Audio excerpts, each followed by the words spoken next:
তুমি মাকে ফালায় দিয়েছ, তো মা তোমাকে ফালাইতে। মা এখনো দোয়া করে। এক সন্তান স্ত্রীর সাথে কমিটমেন্ট করেছে মাকে রাখবে না, করে বলে মাকে জংলায় ফালায় দিয়ে আসবো। বস্তার ভিতরে মাকে বসছে, বস্তার মুখটা বাঁধছে, বাইদা কাঁধে করে জঙ্গলে লয়ে গেছে। জঙ্গলে নিয়ে মাকে জংলায় ফালায় দিচ্ছে। এমন সময় আসমানের ভিতরে গুরিম গুরিম আওয়াজ শব্দ হয়।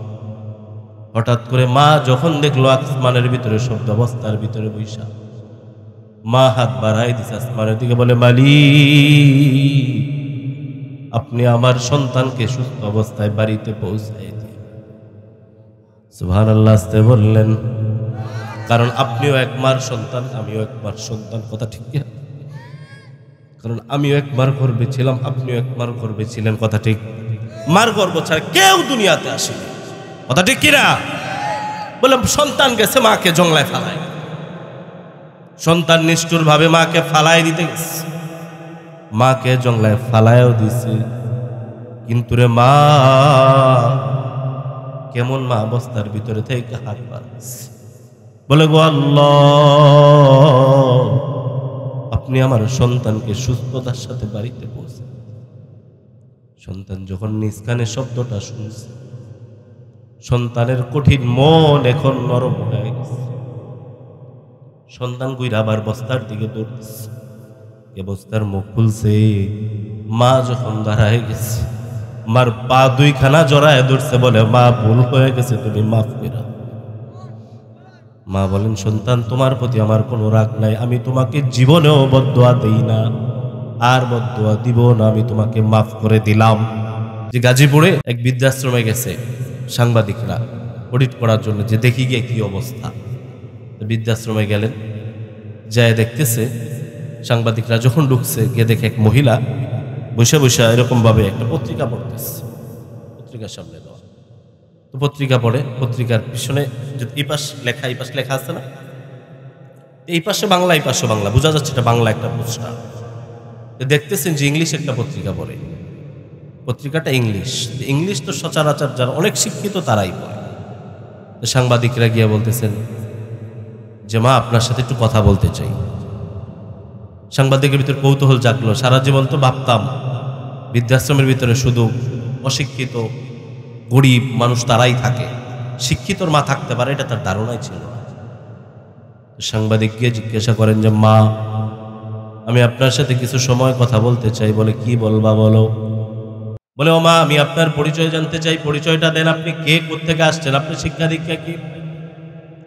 ওই মহিলা ডাক দিয়া বলেন যে আমি আমার পূর্ণাঙ্গ পরিচয় তোমার কাছে দিচ্ছি, কিন্তু সাবধান, তুমি যখন পত্রিকার ভিতরে লিখবা আমার সন্তানের নাম উল্লেখ করবা না। যদি এটা তুমি আমার কাছে শর্ত দিতে পারো তাহলে আমি তোমাকে বলবো। মা দেখেন কেমন মা, সে বৃদ্ধাশ্রমে বৈশাও সন্তানের চিন্তা করে। সুবহানাল্লাহ পরিচয়, যে মা সেখানে বসে চিন্তা করতেছে যে তুমি আমার সন্তানের কথা বলি। বলে আপনি কে, আপনার পরিচয় কি। বলে আমার স্বামী অমুক, তিনি একজন সচিব ছিলেন। বলে আপনার সন্তানকে। বলে আমার সন্তান অমুক এখনো রানিং সচিব। যে সচিব সে কি গরিব? জোরে বলেন। অশিক্ষিত, মূর্খ না, শিক্ষিত। বলে তাহলে আপনি এখানে কেন, আপনার তো বাড়ি থাকার কথা। বলে হ্যাঁ, আমার বাড়ি আছে, ঢাকার জমিনে 5-5টা বাড়ি আছে আমার, কিন্তু আমার থাকার জন্য একটা বাড়িও হয় না। সাংবাদিক আরো আশ্চর্য হয়ে গেছে। বলে মা, ব্যাপার কি, কেন এমন হলো? বলে আজ থেকে 3 বছর আগে আমার স্বামী মারা গেছে। স্বামী মারা যাওয়ার পর 1টা বছর ভালোই ছিলাম, 2য় বছর আমার সন্তান হঠাৎ করে আমাকে এসে বলে মা তুমি রেডি হও, তোমাকে এক জায়গায় নিয়ে যাব। আমি আনন্দে ব্যাগ গুছাইলাম। আমার সন্তান ব্যাগগুলো গাড়িতে তুললো। গাড়ি আইসা এই যে এই বাড়ির সামনে থামলো, এই বৃদ্ধাশ্রমে। ওই যে 2 বছর আগে আমার সন্তান আমাকে রাইখা গেছে, এই 2 বছরের ভিতরে একবারও আমার সন্তান আমাকে দেখতে আসে। এটা বইলা মহিলা চোখের পানি চাইরা দিস। বলে আমি কি অপরাধ করেছিলাম আমার সন্তানের কাছে, সে কেন দিয়ে গেল আমাকে? এটা বলে মা শুধু চোখের পানি ফেলায়, চোখের পানি ফেলায়। বলে আমি জানি না আমার সন্তান কেন আমাকে এখানে রাইখা গেল। কিন্তু আমার মাঝে মাঝে মনে চায় আমার সন্তানকে দেখতে, কারণ আমি তো 10 মাস 10 দিন তাকে গর্ভে ধারণ করেছি। আমি মা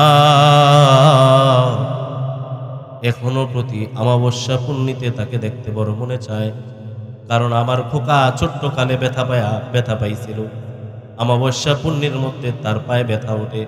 এখনো আমার জানতে ইচ্ছে হয় আমার জাদুর ওই ব্যথাটা ওঠে কিনা। মা কেমন, সুবহানাল্লাহ বলি না জোরে, যে মাদের দিলগুলো এরকম। তো বৃদ্ধাশ্রমের মাও সাংবাদিকদেরকে বারবার বলতেছে, যাই কিছু করো সন্তানের পরিচয় কিন্তু লেখো না।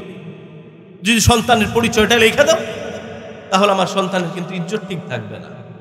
কথা ঠিক বললাম না বেঠিক? বলে সন্তানের ইজ্জত ঠিক রাখার জন্য মা পেরেশান। মার চিন্তা চেতনায় সন্তান কিভাবে ঠিক থাকবে।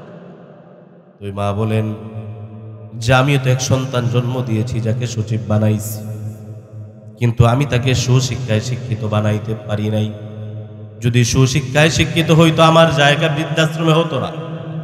বলে আপনি যে তাকে সুশিক্ষায় শিক্ষিত বানাইতে পারেন নাই, কেমনে বুঝলেন? বলে আমি এইভাবে বুঝছি, আমরা যে বৃদ্ধাশ্রমের ভিতরে থাকি এখানে একটা ছেলে আমাদের খেদমত করার জন্য আছে। বলে তারপর? বলে ছেলেটা প্রতিদিন সকালে আসে, সকালে আইসা আমরা যার যার কাপড় চোপড় ময়লাগুলো দিই সবগুলো সে ওয়াশ করে ধুয়ে রেখে বিকালবেলা বাসায় চলে যায়। তো প্রতিদিন নিয়ম করে আসে। আমি তাকে একদিন জিজ্ঞাসা করলাম যে বাবা তুমি তো বৃদ্ধাশ্রমে খেদমত করো, তোমার মা কোন বৃদ্ধাশ্রমে থাকে? ওই ছেলে আমাকে ডাক দিয়ে বলেন, মা আমার মা কোনো বৃদ্ধাশ্রমে থাকে না, আমার মা আমার বাড়িতেই থাকে। ওই মহিলা বলেন, আমি আরো আশ্চর্য হয়ে গেলাম। বলে তুমি বেতন পাও কয় টাকা, কিভাবে তোমার মাকে পালো? বলে আমার সন্তান তো লাখ লাখ টাকা কামায়, তার বাড়িতে আমাকে রাখে নাই, থাকার জায়গা হয় না, আমার খাবার তার ঘরে নাই, কিন্তু তুমি বেতন পাও কত? বলে মা আমি মাত্র বেতন পাই 8,000 টাকা। কয় হাজার? মহিলা বলে আমি যখন শুনলাম 8,000 টাকা আমি বড় আশ্চর্য হয়ে গেছি, যে আমার ছেলে লক্ষ লক্ষ টাকা বেতন পায়, লাখ লাখ টাকা ভাড়া পায়, তারপরেও আমার জায়গা তার বাড়িতে হয় না। আর এই ছেলে মাত্র 8,000 টাকা কামায়, তার মা তার বাড়িতেই থাকে। সুবহানাল্লাহ। তো মহিলা বলেন আমি যখন এটা শুনলাম আমি জিজ্ঞাসা করলাম কেমনি কি করো? বলে মা আমি যখন বেতন পাই 4,000 টাকা সর্বপ্রথম নিয়ে আমি আমার মার হাতে দিয়ে দিই। সুবহানাল্লাহ বলেন না? মার হাতে টাকা দিলে টাকা কমে যায় বুঝি? কমে যায়? অনেকে তো আমরা এটাই বলি যে টাকা দিলে মা বুড়া হয়ে গেছে কেন টাকা দিব, বাবা বৃদ্ধ হয়ে গেছে কেন টাকা দিব। এরকমটা আমাদের অনেকেরই চিন্তা ভাবনা, যে মুরব্বী মানুষ মাস শেষে বাজার করে দিলিও। আছে না নাই? যারা বলেন আছে না? আবার এখন যে কত কিছু মেয়ের ফুতের বউ আছে, যদি মার কাছে টাকা দেওয়া হয় খালি মা রই দিবা, বুড়া বেড়ি টেয়াদা করে কি? আছে না নাই? কিন্তু একটা কথা আজকে স্পষ্ট এখান থেকে নিয়ে যান, যদি মিথ্যা হয় আমাকে যেখানে পাইবেন আমাকে ধরবেন, আমি জরিমানা দেব। যদি বিশ্বাস না হয় প্রমাণ পরীক্ষা করবেন। আজকে রাত্রে বাড়ি থেকে মাকে 1,000 টাকা দিবেন যদি সম্ভব হয়, যদি সামর্থ্য। ইনশাআল্লাহ আগামী 2-3 সর্বোচ্চ 1 মাস তার ভিতরে ডাবল হয়ে আপনার পকেটে ঢুকবে ইনশাআল্লাহ। এটা প্রমাণ করেন, পরীক্ষা করেন, দরকার আছে। মার হাতে টাকা দিলে বাবার হাতে টাকা দিলে টাকা কমে না। কথা বলেন ঠিক না বেঠিক? এরকম আমি নিজে বহু দেখছি, যে জবে থেকে আব্বা আম্মার হাত, আব্বা তো নাই আমি দিতে পারি না, খারাপ লাগে, মার হাতে যে জবে থেকে এক্সট্রা দেওয়া শুরু করছে তবে থেকে ইনকাম বাড়াও শুরু করছে। জন্যই তো আল্লাহ তাআলা বলেন ওয়ালাহুল কিবরিয়াউ ফিস সামাওয়াতি ওয়াল আরদ। ও দুনিয়ার মানব সকল তোমরা শুনে রাখো, দুনিয়ার বুকে কেউ অহংকার করিও না, অহংকার করিও না। একমাত্র অহংকার করতে পারেন তিনি, যিনি কে? জোরে বলেন কে? আল্লাহ বলেন আমি কেন অহংকার করব না, কারণ আমি আল্লাহ তো সব কিছুই বানিয়েছি। ওয়ালাহুল কিবরিয়াউ ফিস সামাওয়াতি ওয়াল আরদ। আমি আল্লাহ আসমানও বানাইছি, জমিনও বানিয়েছি। সুবহানাল্লাহ। এই জন্য এই জমিনও আল্লাহ বানিয়েছেন, আসমানও আল্লাহ বানাইছেন। এখন আপনাকে আমাকে কিছু সময়ের জন্য এটাকে একটু জিম্মাদারি দেওয়া হয়েছে। এই জমিনের যে মালিক সে প্রকৃত মালিক নয়, প্রকৃত মালিক যিনি তিনি হলেন কে? বলে আল্লাহ তোমাকে কিছু সময়ের জন্য এটার জিম্মাদারি দিয়েছে। দেখেন না, একজন তো সব সময় থাকে না। বাবা থাকে, এক সময় সন্তান, সন্তানের পরে নাতি, একের পর এক, একের পর একজন, হাত শুধু বদল হতেই থাকে। কথা ঠিক কি না? কারণ সব শেষ হয়ে যাবে, যিনি শেষ হবেন না তিনি হলেন কে? এই জন্য আমার বাড়ি থেকে আজকে ফোন দিয়ে বলতেছিল মাহফিলে যাইবা, হও বলে একটু আগেও কিন্তু ভূমিকম্প একটা লাড়া দিচ্ছে। আমার সাথে সাথে আয়াতে কারিমা মনে হয়ে গেছে, কুল্লু মান আলাইহা ফান, যে আল্লাহ ছাড়া যা আছে, ভূমিতে যা আছে সব কিছুই ধ্বংস হয়ে যাবে। ওয়ায়াবকা ওয়াজহু রাব্বিকা যুল জালালি ওয়াল ইকরাম, যে পুরো দুনিয়া ফানা ফানা হয়ে যাবে, কিছুই থাকবে না, কিচ্ছু থাকবে না। কি মনে করছেন আপনার বিশাল বড় অট্টালিকা থাকবে? সবে মাত্র 5.7 মাত্রার ভূমিকম্প, সেটাতেই দেখলাম ঢাকার অনেক বিল্ডিং কেঁপে কেঁপে পড়ে যাচ্ছে, এক বিল্ডিং আরেক বিল্ডিং এর উপরে হেলান দিয়ে পড়েছে। যদি এরকম ভাবে ভূমিকম্প হতে থাকে আমাদের কোনো অস্তিত্ব থাকবে না। আসলে আমরা দুর্বল। মাঝে মাঝে চিন্তা করি, কালকে জুমার পর একা বসে বসে চিন্তা করতেছিলাম, আসলেই আমাদের কি মূল্য আছে, কি শক্তি আছে। আমরা বলি অমুক দেশ খুব পাওয়ারফুল, ওদের অনেক শক্তি, ওদের অনেক বোমা কামান অস্ত্র, পারমাণবিক বোমা আছে। আল্লাহর কাছে কোনো অস্ত্রর কোনো ভ্যালু নাই। কথা বলেন ঠিক না ঠিক? কারণ সবচেয়ে ক্ষমতা যিনি, তিনি কে? আল্লাহর সবচেয়ে বড় ক্ষমতা। এই জাতিটাও যেন ক্ষমতা দেখাইতে পারে, দুনিয়ার বুকে একটু যেন ভাবসাব নিয়ে চলতে পারে। আমি একটু আমার বাসাতেই বয়ান করি, কেন যেন এই জাতি, যারা মুসলমান, যারা কালেমা পড়েছে, যারা এক আল্লাহকে বিশ্বাস করেছে, তারা যেন দুনিয়ার বুকে মোটামুটি ভালোভাবে চলতে পারে। এজন্য আল্লাহ তাআলা আমাদেরকে একটা কিতাব দিয়েছেন। সেই কিতাবের নাম কি? কি কিতাবের নাম কি? জোরে বলেন কি? বলে কোরআন। যে ব্যক্তি মেনে নিল, কোরআন যে বুঝলো, যে শুধু পড়ল, সেটারও মূল্য আছে না নাই? জোরে বলেন আছে না নাই? কারণ পৃথিবীর সমস্ত কিতাবের ভিতরে ভুল থাকতে পারে, ভুল থাকে, কোরআনের ভিতরে ভুল আছে। বলে কোরআনের সবচেয়ে বড় মুজিজাই হলো এটা, যে কোরআনের ভিতরে কোনো ভুল। এই জন্যই আল্লাহ তাআলা বলেন, আলিফ লাম মিম যালিকাল কিতাব লা রাইবা ফীহ, যে কোরআন এমন এক কোরআন, কোরআন এমন এক কিতাব যেটাকে আল্লাহ শুরু করেছেন আলিফ লাম মিম। দুনিয়ার প্রত্যেকটা জিনিসের তরজমা হয়, তাফসির হয়। কেউ কেউ এক এক শব্দের তাফসির লেখছেন 1 পৃষ্ঠা, 2 পৃষ্ঠা, 3 পৃষ্ঠা। যদি বলা হয় আলিফের তাফসির কি, লামের তাফসির কি, মিমের তাফসির কি, বলে কেউ জানে না, কেউ জানে না। আল্লাহু আ'লামু বিমুরাদিহি, একমাত্র জানেন তিনি হলেন কে। আল্লাহ একটা মেসেজ দিয়েছে।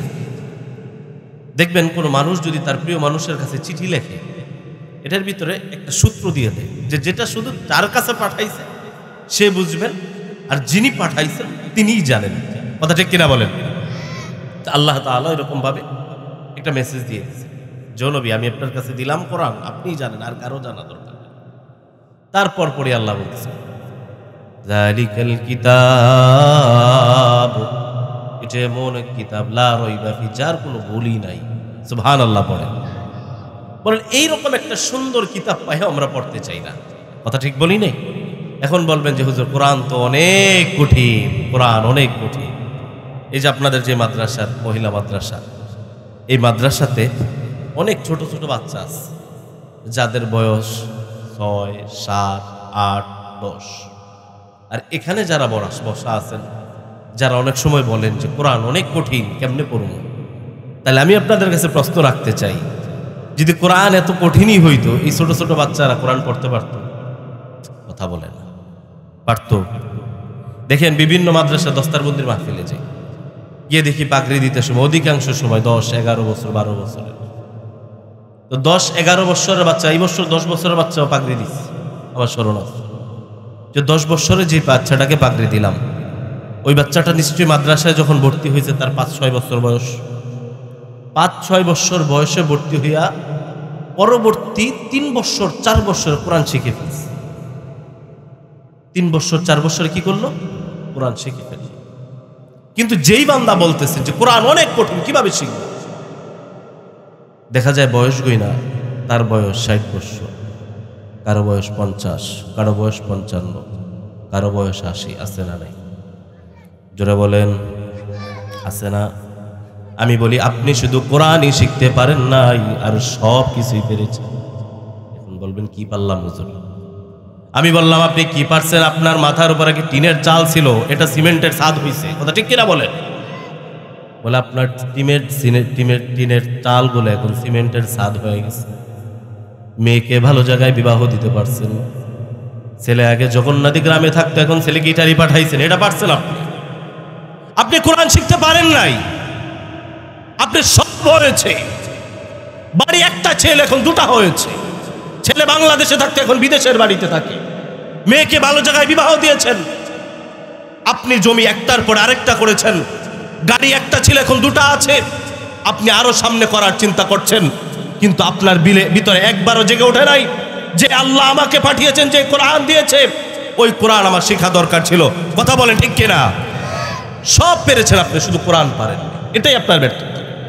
কে বলেছে কোরআন কঠিন? যদি কোরআন কঠিন হতো তাহলে 10 বছরের এক বাচ্চা কোরআন শিখতে পারত না, 11 বছরের এক বাচ্চা কোরআন শিখতে পারত না। এই জগন্নাথী মহিলা মাদ্রাসায় ছোট ছোট বাচ্চারা কালামুল্লাহ শিখতে পারত না। কথা ঠিক বললাম না ঠিক বললাম? কোরআন আল্লাহ কঠিন করে দেন নাই, কোরআন মানুষের জন্য সহজ করে দিয়েছে। কিন্তু আপনি আমি সব কিছুর জন্য আমাদের সময় আছে, কোরআন শেখার সময় নেই। কারণ এটা যে আল্লাহ বলেছে, এটা যে নগদ পাওয়া যায় না, এই জন্য এটার পিছনে আমাদের মেহনত নাই। কিন্তু আমি বলি, আরে বোকা মুসলমান, কে বলেছে নগদ নাই? কোরআন তো নগদই সব কিছু দিতে চাচ্ছে। কারণ কোরআনের মুজিজা আগেও ছিল, এখনো আছে, সামনেও থাকবে। কথা ঠিক কিনা বলেন? কারণ কোরআনের মুজিজা আল্লাহ রাসূলের জমানাতেও ছিল, এখনো আছে, সামনেও থাকবে। এখন বলবেন যে ছোট্ট একটা মুজিজা বলেন, ছোট্ট একটা মুজিজা বলে দিই। সময় অল্প, আপনারা যার অপেক্ষমান তিনি অল্প কিছুক্ষণের ভিতরে চলে আসবেন। আল্লাহ নবী সাল্লাল্লাহু আলাইহি ওয়াসাল্লাম যখন ছিলেন, কোরআনের মুজিজা তখনও ছিল। অনেকেই বলতেন যে মুহাম্মদ জাদুকর, একটা কালাম শোনায় মানুষকে, এটা সবাই শুইল না। বলে শুনলে কি হবে? বলে মুহাম্মদের এই কালাম যদি কেউ শোনে তাহলে তার কাছে ইমপ্রেস হয়ে যাবে, কেউ হাতে হাত রেখে মুসলমান হয়ে যায়। আবু জাহেল বলতেছিল যে শুনছ, তোমরা কিন্তু মুহাম্মদের কাছে কেউ যায় না। এরকম বলতে বলতে এক সাহাবী, তখনও তিনি কালেমা পড়েন নাই, পরবর্তীতে আল্লাহ রাসূলের সাহাবী হয়েছেন, তার কাছে গেছে, কে বলতেছেন যে তুমি রাত্রেবেলা যখন যাবা, তোমার এই মুখটাকে ভালো করে রুমাল দিয়ে পেঁচায় যাও, যেন মুহাম্মদের এই কালাম তোমার কানের ভিতরে না ঢোকে।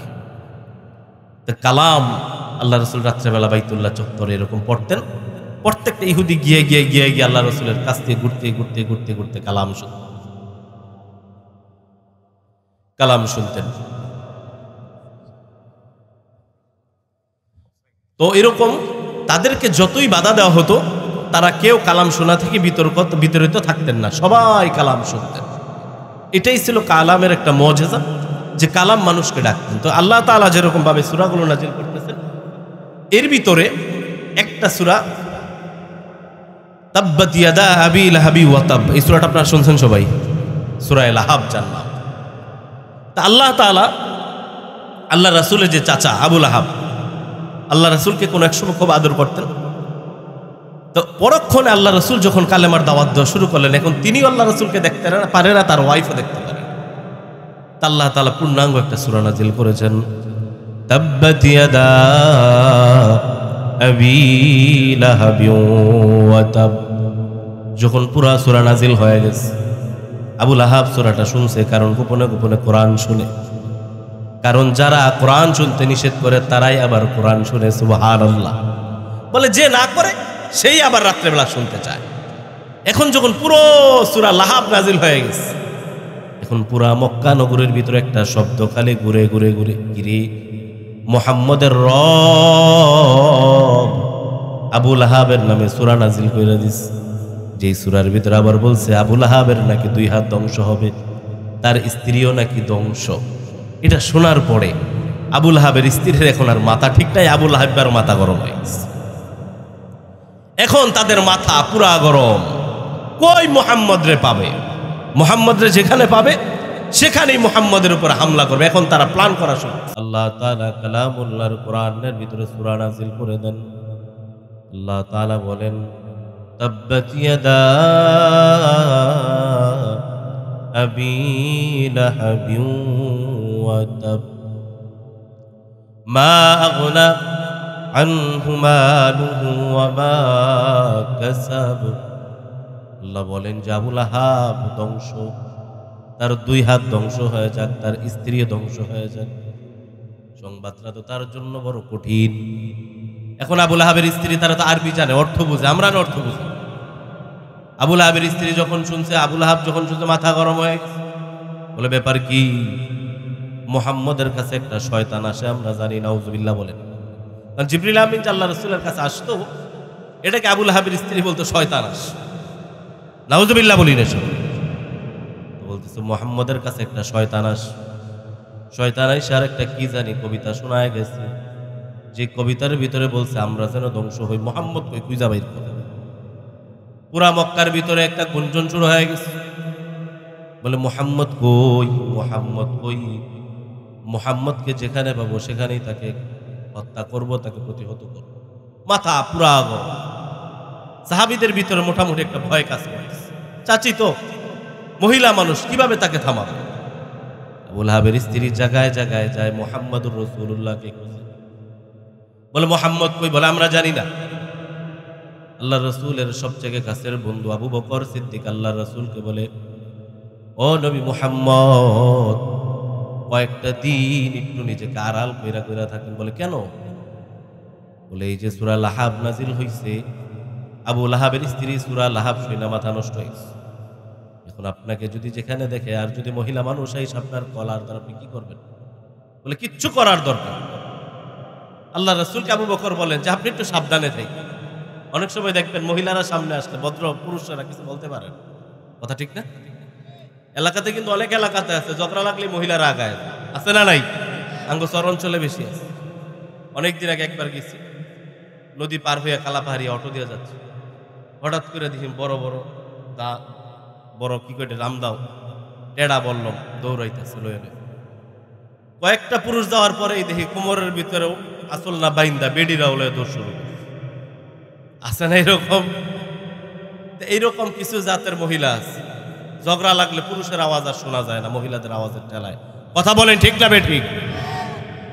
কারণ যারা সম্ভ্রান্ত পরিবারের পুরুষ মানুষ, তারা কখনো মহিলাদের গায়ে হাতও দিবে না, তর্ক দিতেও যাবে না, এটাও তারা জানে। এই জন্য গলা বাইরে আগে আগে যায়। কথা ঠিক নেই? আবু লাহাবের স্ত্রী ছিল ওই রকম। আবু লাহাবের স্ত্রীকে এবার মুহাম্মদ যদি পাই, আমার জামাই তো পারেই না, আমি যদি পাই আজকে তার খবর, এরকম ভাবে ঘুরতেছে। আবু বকর তো খবরটা জানছে। আবু বকর খবর চিন্তা বলে, নবী একটু আড়াল হয়ে থাকে, মহিলা মানুষ সামনে আসলে কিছু বলা যাবে না, আবার যদি অ্যাটাক করি ধরতে যাই কেউ অঙ্গ চরিত্র বালা। আল্লাহ রাসূল বলে, আবু বকর চিন্তা করুন। এরকম বলতেছেন আবু বকর আল্লাহ রাসূলকে সাবধান করে। আল্লাহ রাসূল বলে, চিন্তার কোনো কারণ নাই, তুমি চুপ থাকো। আবু বকর বলতে শেষ হয়েছে, দূর থেকে দেখো উম্মে জামিল আসে। ওই যে উম্মে জামিল আসে, আল্লাহ রাসূলকে বলি, ইয়া রাসূলুল্লাহ, ইয়া হাবিবাল্লাহ, ওই যে উম্মে জামিল, তার হাতে পাথর দেখা যায়। আর ডানে বামে জায়গায় মুহাম্মদ কই, মুহাম্মদ কই, ওই যে আবু বকরের লোক বই রয়েছে, তাড়াতাড়ি যা। উম্মে জামিল আল্লাহ রাসূলের কাছাকাছি এসে পড়ে।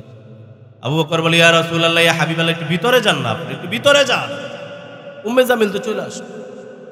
আবু বকর সিদ্দিক বলেন, আমি যতই নবীকে যাইতে বলি, নবী তো আর যায় না। হঠাৎ করে নবীর দিকে কান পাইদা দেখে আমার নবী কালামুল্লাহর তেলাওয়াত করে, ইয়াসিন ওয়াল কুরআনিল হাকীম। যে আমার নবী অবিরত কোরআন পড়েই যাচ্ছে, নবী থামে না। আর উম্মে জামিল একদিক দিয়ে আসে, আল্লাহ রাসূল একদিক দিয়ে কোরআন পড়ে, সুবহানাল্লাহ পড়ে। আল্লাহ নবীর কোরআন কোরআন কোরআন তেলাওয়াত চলছে, উম্মে জামিলও চলে আসতেছে। উম্মে জামিল সামনেই সে দাঁড়ায় গেছে। আবু বকর সিদ্দিক এবার কোথায় যাবে, মাথা নিচে দিয়ে দাঁড়া বসে রয়েছে। উম্মে জামিল আইসা একবার ডানে তাকায় বামে তাকায়, হঠাৎ করে আবু বকর সিদ্দিকের দিকে তাকায়, বলে এ আবু বকর তুমি বলো মোহাম্মদ কই? মোহাম্মদ কোথায়? পাশে। কোথায়? আবু বকর সিদ্দিকের পাশে উম্মে জামিল আইসা জিজ্ঞাসা, এই বলো মোহাম্মদ কই? সুবহানাল্লাহ বলবেন না? আবু বকর সিদ্দিক কয়, ব্যাপার কি? আমি তো দেখি আমার নবী আমার পাশেই। আবু বকর সিদ্দিক বলে, আমার মাথা মতা ঠিক আছে নি? নিজে মাথা ঝাঁকায়, আবার নবীর দিকে তাকায়, নিজের শরীরে চিমড়ি কাটে, আবার রাসূলের দিকে তাকায়, সর্বশেষ না পেয়ে রাসূলের শরীরে ধরে ফেলছে। বলি ইয়া রাসূলুল্লাহ, ইয়া হাবিবাল্লাহ, আপনি কই? বলে এই যে আমি তোমার পাশে। আবু বকর সিদ্দিক বলি ইয়া রাসূলুল্লাহ, ইয়া হাবিবাল্লাহ, উম্মে জামিল তো আপনাকে দেখে না। বলে শুধু এখন নয়, উম্মে জামিল যদি সারা রাত সারা দিন এখানে দাঁড়ায় থাকে আর আমি যদি কোরআন পড়তে থাকি, উম্মে জামিল সারা জীবনেও আমাকে দেখবে না। বলে কোরআন এত মুজিজা যে কোরআন পড়তেছে আল্লাহ রাসূলকে দেখতেছে। তো ওই কোরআন আগেও ছিল, এখনো আছে, সামনেও থাকবে। কথা বলেন ঠিক কিনা? আমরাই তো কোরআনকে দূরে সরাই, কোরআন শিখতে চাই না, কোরআন নিজে শিখি না, সন্তানদেরকেও শিখাই না। আজকে আল্লাহর এক বান্দা আমাকে দুপুরবেলা এসে বলতেছিল, হুজুর আগে মসজিদে গিয়ে দেখতাম সকালবেলা 40, 50, 80, 100 জন পর্যন্ত ছাত্রছাত্রী, এখন মক্তবে 10 জন ছাত্রছাত্রী পাওয়া যায় না। কথা বলেন ঠিক কিনা? আমি বলবো এটা কোনো হুজুরের দোষ নয়, ইমাম সাহেবের দোষ নয়। ইমাম সাহেব তো আপনার ছেলেকে বাসা থেকে ধরে আনবে না। কথা ঠিক কিনা? আপনি আপনার বাচ্চাকে ধরে সকালবেলা তুলে মসজিদে পাঠায় দেওয়ার দরকার। কিন্তু এখন আপনিও রাত্রে ঘুমান দেরি করে, মাও ফোন টিপে, সন্তানও ফোন দেখে, মাও টেলিভিশন দেখে, সন্তানও টেলিভিশন দেখে। আমাদের তো এখন রাত হয় রাত্রে 12টার পরে। আবার ইয়াং জেনারেশন যারা যুবক ভাই, যাদের হাতে বড় বড় ফোন আছে এরকম, তাদের তো রাত হয় ফজরের আজানের পরে। কথা ঠিক কিনা বলেন?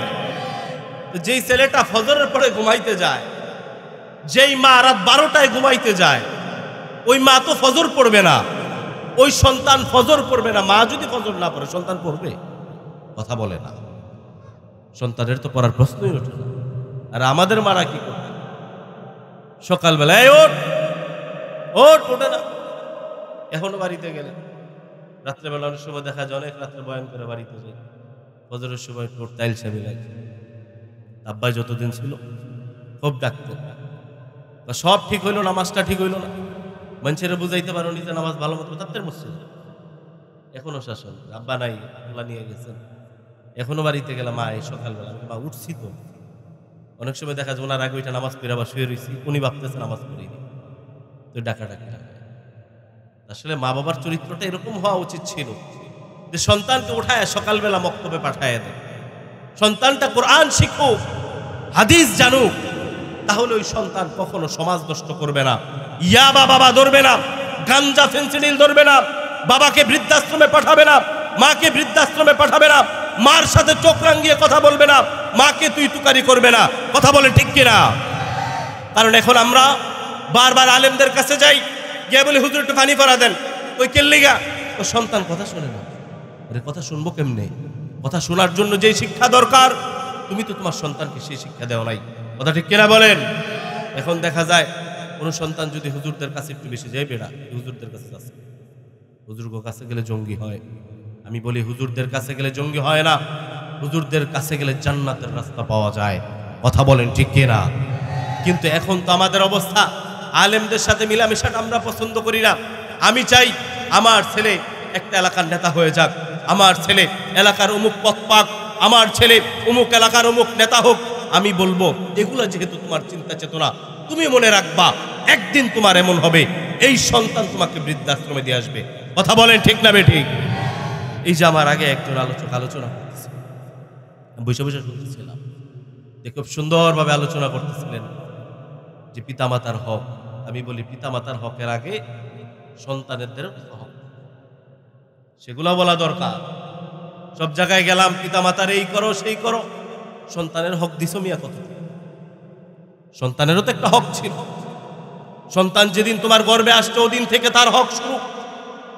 যেদিন তোমার সন্তান তোমার গর্ভে কনসেপ্ট করেছে ওই দিন থেকে তোমার সচেতন হওয়া দরকার ছিল যে আমি একজন মা, আমার ঘর থেকে সন্তান আসতেছে। এখন আমি মা, আমার গর্ভে যখন সন্তান আসছে, আমি কি টেলিভিশনের সামনে বসা, আমি নাচ গান দেখতে বসা। এখন তোমার পেট থেকে কি রাবেয়া বসরি আসবে না শেখ হাসিনা? কথা বলে না। রাবেয়া বসরির মতো সন্তান আসবে না, ওই দুষ্ট মহিলার মতো একটা আসবে। কথা বলেন ঠিক না বেঠিক? এই জন্য মাদের সন্তান জন্ম দেওয়ার আগে নিজেদের একটু সচেতন হওয়া দরকার। আমরা যারা পিতা আছি আমাদেরকে একটু সচেতন হওয়া দরকার। আমার সন্তানটা কিভাবে মসজিদে যাইতে পারে, কিভাবে মাদ্রাসায় যাইতে পারে, আমার সন্তান কিভাবে আল্লাহকে চিনতে পারে, কিভাবে আল্লাহ রাসূলকে চিনতে পারে, এই জিনিসগুলো বোঝায় মাদ্রাসায়। এই জিনিসগুলো বোঝায় কোথায়? কোথায় বোঝায়? মাদ্রাসায়। এই যে মা বোনরা মাদ্রাসায় যায়, মাদ্রাসায় গিয়ে পর্দা শিখে, কুশিদা শিখে, কিভাবে পর্দা করা লাগবে, কিভাবে জান্নাত পাওয়া যাবে, কিভাবে স্বামীর খেদমত করা যাবে, এই জিনিসগুলো শিখায় মাদ্রাসা। এখন তো আমরা সন্তানগুলোকে মাদ্রাসায় দিতে চাই না। আমরা চিন্তা করি যে আমার ছেলে মাদ্রাসায় দিলে খাইব, আমার মেয়ে খাইব। আমি বলি মাদ্রাসায় যারা পড়ে তারা খাবারের অভাব করে না, তারা অভাব অনটনে থাকেও না। আল্লাহ তাদেরকে দুনিয়ার বুকেও ভালো রাখেন, আখিরাতেও ভালো রাখেন। কথা ঠিক কিনা বলেন? এবং তার থেকে সবচেয়ে বড় যে ফায়দাটা হয়, তার ভিতরে এক নম্বরের ফায়দা হলো যাদের মা বাবা যে সন্তানগুলোকে মাদ্রাসায় পড়ায় তারা কমসে কম সন্তানদের কাছ থেকে একটা ইজ্জত, সম্মান, ভালোবাসা সবসময় পায়। কথা ঠিক বললাম না ঠিক বললাম? কারণ দেখবেন না, কোনো বৃদ্ধাশ্রমে কোনো মা, একজন আলেমের মাকে পড়ে রয়েছে, কোন মুফতির মা পড়ে রয়েছে, কেউ বলতে পারবে না। কথা ঠিক বলি নেই? কিন্তু বহুত ইংলিশ শিক্ষিত, ইংরাজি শিক্ষিত তাদের মা বৃদ্ধাশ্রমে আছে। এরকম আমি আমার নজরিয়াতে বহু দেখেছি যে যারা তাদের মাকে বৃদ্ধাশ্রমে দিয়ে আসে। আল্লাহ দিলে বান্দা লইয়া কুল পাইব। কথা বলেন। এই জন্য মার হাতে টাকা দিই বেতন পাইয়া। আমি যেটা করি মাঝে মাঝে, যদি কোনো নতুন নোট আছে, আজকে আমার সাথে আমার ছাত্র আসছে, তারা বলতেছিলাম যে এখান থেকে কিছু একটা কিনে নিও, কিন্তু নতুন নোটটা ধরল না। আমার দিকে তাকায় রয়েছে। আমি বললাম যে নতুন নোটটা আমি আমার মার হাতে দিই, কারণ নতুন একটা নোট আমার মা পাইলে বলে যে এটা আমি ভাঙবো না, আমি রাইখে দেব। সুবহানাল্লাহ বলবেন না? এই জন্য মুরব্বী যারা বাচ্চার মতো হয়ে যায়, তাদের কাছে মাঝে মাঝে নতুন নতুন টাকা দিবে, বাবার হাতে দিবে। বাবা চায়ের দোকানে বসে বন্ধু বান্ধব চা খায়, মানুষ চা খায়, সে মুরব্বী হয়েছে, তাকে শুধু মানুষ খাওয়াবে, তারও তো খাওয়াইতে মনে চায়। কথা ঠিক কিনা বলেন?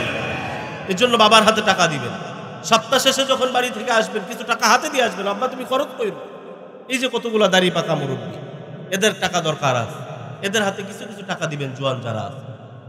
কারণ একটা সময় তার পকেট তো আমার পকেট ছিল, আজকে আমার পকেট তার পকেট হওয়া দরকার। কথা ঠিক বললাম না ঠিক বললাম? কিন্তু আমাদের অবস্থা, আমরা মাস শেষে বাজার দিয়ে আসি, আবার হিসাব নেই। 30 তারিখের বাজার 28 তারিখে শেষ হইল। তেলের বোতলটা 30 তারিখে শেষ হওয়ার কথা ছিল, 20 তারিখে শেষ হইল। না নাই? কিন্তু নিজের বউরে যে একটার উপরে চাইটা দাও, এটার তো খবর নেই। তো ওই ছেলেকে মা বলতেছিল যে বাবা তুমি কি করো? বলে 8,000 টাকা বেতন পাই। কত হাজার? বুঝলে গেছেন আপনারা? কয় হাজার? বলে মা আমি 8,000 টাকা বেতন পাই। বলে বাবা 8,000 টাকা দিয়ে কেমনে চলো? বলে মা 4,000 টাকা আমি আমার মার হাতে দিয়ে দিই। বলে আর তো থাকে মাত্র 4,000। বলে এই 4,000 টাকা আমি আমার খরচের জন্য রাখি, আর আমার মার যখন যা প্রয়োজন হয় আমি আমার এই 4,000 টাকা থেকেই কিনে দিই। সুবহানাল্লাহ বলেন। ওই মা বলেন আশ্চর্য ব্যাপার, আমার ছেলে লাখ লাখ টাকা দিয়েও পারলো না, তুমি 8,000 টাকা বের ফেলে এমনি পাল্লা? তোমাকে এই শিক্ষা কে দিল? কই পড়লা, কই জানলা? বলে আমি যখন ছোট্টবেলা নুরানি মক্তবে যাইতাম, মসজিদে যাইতাম, ইমাম সাহেব হুজুর বারবার বলতেন যে মায়ের পায়ের নিচে জান্নাত জান্নাত। বলে বাবা আমার খেদমত করতে হয়। আল্লাহ বলেছেন না নিষ্কুরুলি ওয়ালি ওয়ালিদাইন, যে আল্লাহ তাআলার যেরকম ভাবে শুকরিয়া আদায় করতে হয়, মা বাবারও শুকরিয়া আদায় করতে হয়। কথা ঠিক কিনা বলে? বলে তখন থেকে চিন্তা করে নিয়েছি যে মার খেদমত করব, বাবার খেদমত করব, আর যা কিছু হোক মা বাবাকে ফালায় দেওয়া যাবে না। তো বললো শিক্ষা পাইলা কোথায়? বলে শিক্ষা পাইলাম নুরানি মক্তবে গিয়া। সকালবেলা সুবাহি যেই মক্তব হয়, ওই মক্তবে গিয়ে শিখছি যে মার পায়ের নিচে জান্নাত, মার খেদমত করতে হয়, বাবার পকেটে টাকা দিতে হয়। ওই শিক্ষায় আজকে আমাকে সুসন্তান বানাইছে। ওই মহিলা সাংবাদিকদেরকে বলে যে দুনিয়ার প্রত্যেকটা মার জন্য একটা মেসেজ দিয়ে দিও, তারা সবাই যেন তাদের সন্তানগুলোকে ইসলামিক শিক্ষায় শিক্ষিত বানায়। সুবহানাল্লাহ। এই জন্যই যেন আমরা আমাদের সন্তানগুলোকে ইসলামিক শিক্ষায় শিক্ষিত বানাইতে পারি। এই জন্যই আমাদের এই জগন্নাথী হযরত হালিমাতুস সাদিয়া রাদিয়াল্লাহু তাআলা মহিলা মাদ্রাসা, এই মাদ্রাসাগুলোতে ছাত্রছাত্রী দেওয়া দরকার আছে না নাই? যারা বলেন আছে না নাই? বলে আমরা সকল কিছু জানি, এক ক্ষেত্রে এসে ইসলামের ক্ষেত্রে এসে আমরা কিছুই জানি না। ওই যে শুরু থেকে যেটা বলতেছিলাম যে আমার সকল কিছু করার সময় হয়েছে, কিন্তু কোরআন শেখার সময় হয় নাই, হাদিস শেখার সময় হয় নাই, মসজিদে যাওয়ার সময় হয় নাই।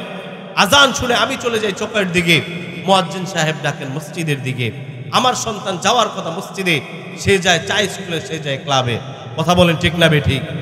কারণ দেখেন, আল্লাহ এবং আল্লাহর রাসূলকে সন্তুষ্ট না করায় পরকালে জান্নাত পাওয়া সম্ভব? যারা বলেন সম্ভব? কোনোদিনও সম্ভব। কারণ আমরা জানি আমরা দুনিয়াতে কেউ থাকবো না। থাকবো? চিরকাল থাকবে কেউ? কেউ থাকতে পারবে? কেউ থাকতে পারবে না, কেউ থাকবে না। কারণ এই দুনিয়ার মায়া ছেড়ে আমাদেরকে পরকালে চলে যেতেই হবে। কথা বলেন ঠিক কিনা? কারণ দুনিয়াতে যারা মানুষ হিসাবে আসছে তারা সবাই মরণশীল। আল্লাহ তাআলা বলেন কুল্লু নাফসিন যায়িকাতুল মাউত, তোমরা কেউ দুনিয়াতে থাকতে পারবে না। কথা ঠিক কিনা বলেন? এই তো যদি গতকালকে ভূমিকম্পটা করা করে আর একটু হইতো, এক একজন এক এক জায়গায় আমরা পড়ে থাকতাম। কথা ঠিক। বাড়ি থেকে ফোন দেয়, বলে বিশাল লারা দিচ্ছে। স্ত্রী ফোন দিয়ে বলে তুমি কোথায় ছিলা? ছাত্ররা বলেন হুজুর কোথায় ছিলেন? বন্ধু বান্ধবকে ফোন দিয়া বলে কে কোথায় ছিল? আজকে 5.7 মাত্রার ভূমিকম্পে যদি এই অবস্থা, আর যেদিন ইসরাফিল সিংহার ভিতরে ফুৎকার দেবে সেদিন কি অবস্থা হবে চিন্তা। অতএব রে মুমিন মুসলমান, এখনই আল্লাহর দিকে ফিরা দরকার। কথা ঠিক কিনা বলেন? কারণ ডানে বামে বহু যুবক ভাই চলে যায়। আজকে সকালবেলা আমার এক বন্ধু আমার রুমে গেছে, বলে ভাই শুনছেন? বলে আমার এক চাচাতো ভাই যে মারা গেছে গত 2-3 দিন আগে, আপনি জানেন? আমি বললাম না, জানি না। বলে বয়স কত? অনেক বয়স হয়েছে মনে হয়। বলে না, অনেক বয়স না, আমারই বয়স। আমি বললাম তোমার বয়স কত? চলে বলে 30। বলে আমার বোন ভাইয়ের বয়সও 30। চলে বলি কেমনে মারা গেল? তার তো মারা যাওয়ার বয়স হয়নি। উনি আলেম মানুষ, বলেন ভাই জানেন না মারা যাওয়ার কোনো বয়স নেই। বললাম হ্যাঁ তা মানি, তারপরও তো একটা বয়স আছে। বলে বাইক নিয়ে বের হয়েছে, মোটর সাইকেল নিয়ে রাস্তায় গিয়া অ্যাক্সিডেন্ট করে মারা গেছে। পুরো এলাকার মানুষ ঘোরাঘুরি করে কান্নাকাটি করে। আমি নিজের দিকে তাকায় চিন্তা করলাম, হায় আমারও তেমন হতে পারে। কত জায়গায় যাই, কত দেশে দৌড়াই, কোন দিন জানি মালাকুল মউত সামনে দাঁড়ায় যায়। কথা ঠিক কিনা বলেন? মাঝে মাঝে চিন্তা করি কোন সময়, কোন দিন, কোন সময় মালাকুল মউত সামনে দাঁড়ায় কেউ জানি না, কেউ জানি না। আমি যত ক্ষমতাওয়ালাই হই, যত পয়সাওয়ালাই হই, আমার জন্য কিন্তু ওই 3.5 হাত করেই যেতে হবে। কথা ঠিক কিনা বলেন? বলে তুমি যত টাকাওয়ালা হও, যত পয়সাওয়ালা হও, তোমার জন্য কাফনের কাপড় কয় টুকরা? বলেন কয়টা? আর একটু জোরে। কালার কি? কি কালার? অন্য কোনো কালার দিবে না। আমি তো পছন্দ করি কালো কাপড় পরতে, আমাকে তো কালো কাপড় দিবে না। পছন্দ করি বিভিন্ন কালারের কাপড় পরা। কিন্তু রে মুসলমান, যেদিন ভিতর থেকে রূপটা বের হয়েছে, কেউ একবারের জন্য বলবে না জাপানি টরে কাপড় আনো, দামি দামি পাকিস্তানি ইন্ডিয়ান কাপড় পরি, 700-800 টাকা গজের কাপড় গায়ে লাগায়। মাঝে মাঝে নিচের দিকে তাকায় চিন্তা, যেদিন ভিতর থেকে রূপ বের হয়েছে, আপন লোকগুলো বলবে না সে দামি কাপড় পরতো, দামি কাপড় বলবে কেউ? জোরে বলেন। একটা লোকও বলবে না, একটা লোকও বলবে না।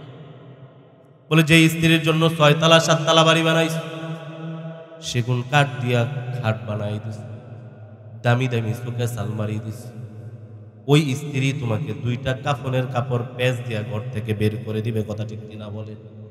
বলে ওই স্ত্রী সবার আগে তোমাকে বের করে, মসজিদ মাদ্রাসা এগুলো ফোন লাগাই দিবে। বলে সন্তানেরা ফোন দাও তাড়াতাড়ি, বাড়িতে লাশ রাখা যাবে না। ভয় ভয় লাগে, ভয় ভয় লাগে। ওই আপন স্ত্রীটাও বলবে না একটা দিন পরে রাখ।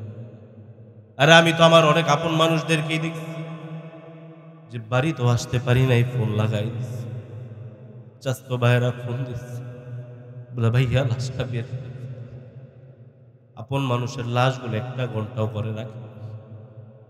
বলি তোমার আমার অবস্থা একই হবে, একই হবে।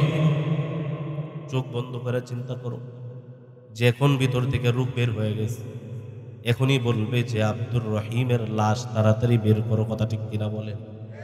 বলে এখনই বের করো। বলে মসজিদের ওই দুলা মাখা খাটিয়াটা এখনই নিয়ে আসবে, আইনা কেউ বলবে না সে মোটা যাজবে, তাকে একটা চাদর বিছাও। ওই খাটিয়ার উপরে কোনো চাদরও বিছাবে না, তোমার লাশটা দইরা ভালো মতো ধুবেও না, বলে মাকড়সার জালগুলো বাইতেছে তার উপরে তোমাকে শোয়াই দিবে। বলে তুমি যত অনেতাই হও, যত বড় কর্তাই হও না কেন, তোমার যে অবস্থা আমারও একই অবস্থা, তোমার যে অবস্থা আমার যে অবস্থা তোমারও সেই অবস্থা, কথা ঠিক কিনা বলে? কারণ সবারই তো চলে যেতে হবে, অতএব অহংকার করে লাভটা কি? লাভ আছে কোন? যিনি অহংকার করতে পারেন তিনি কে? জোরে বলেন কে? এজন্যই তো আল্লাহ তাআলা বলেন ওয়ালাহুল কিবরিয়া ফিস সামাওয়াতি ওয়াল আরদ। যিনি অহংকার করবেন তিনি হলেন আমাদের রব। তিনি কে? তিনি কে? বলেন তিনি একমাত্র অহংকার করতে পারেন, কারণ সবকিছুর মালিক তো তিনি। কারণ সবার শেষ আছে, তিনার কোনো শেষ আছে? বলে সবার শেষ আছে, তার কোনো শেষ নাই, তার কোনো শেষ হতেই পারে না। কারণ দুনিয়ার সকল কিছু আজ না হয় কাল শেষ হয়েই যাবে, কিন্তু আল্লাহ তাআলা কোনোদিন শেষ হবে না। এই জন্যই তো আল্লাহ তাআলা বলেন কুল্লু মান আলাইহা ফান ওয়া ইয়াবকা ওয়াজহু রাব্বিকা যুল জালালি ওয়াল ইকরাম। ওরে দুনিয়ার মানুষ, স্মরণ রাখো, স্মরণ রাখো, সব ফানা ফানা, শুধু একমাত্র অস্তিত্ব যার ঠিক থাকবেন তার নাম কি? জোরে বলেন, তার নাম কি? আল্লাহ। আল্লাহ ব্যতীত কিচ্ছু থাকবে না।